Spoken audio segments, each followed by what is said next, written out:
Twitch streamers are losing millions of followers. So this is the same thing that happens on YouTube. YouTube's just been doing it forever, and Twitch is just starting to do it now. Essentially, there's been a correction. There's tons of bots on Twitch. There's tons of bots everywhere. There's tons of bots on every social media platform you can possibly imagine, and Twitch is removing those from people's follower numbers.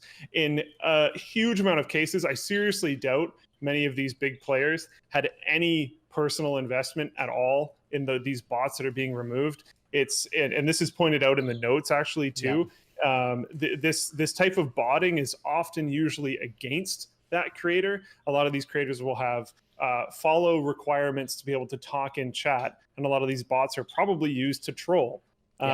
So they follow the creator so that they can then troll the creator, or spam or whatever, or spam them, or try to promote other streams or promote products or do whatever. There was a while ago, I think close to a year ago, you couldn't go to any channel on Twitch without having a ton of these clearly fake accounts in chat talking about trying to post links in creative ways, like typing out the dot or whatever else.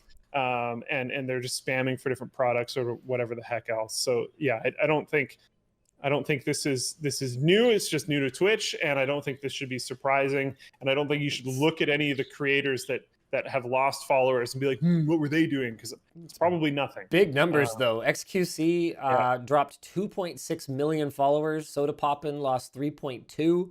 Now, to be clear, we're not talking about subscribers. Those are people who pay and you actually make money from. So losing followers is not really meaningful. And honestly, if Twitch had been keeping up with this all along, in the way that YouTube tries to once in a while, where they'll purge subscribers, whether the account has become inactive or it was fake in the first place or whatever the case may be, they will often purge them. So you'll see those corrections, especially back when Social Blade used to expose everyone's exact subscriber count, or rather when YouTube through the API used to expose everyone's exact subscriber count, and Social Blade allowed you to look back at people's history. You could see there'd be days of very, very large subscriber corrections where there's no way that, you know, through 30,000 people unsubscribed from Phil DeFranco that day, or whatever the case may be. It just doesn't make any sense.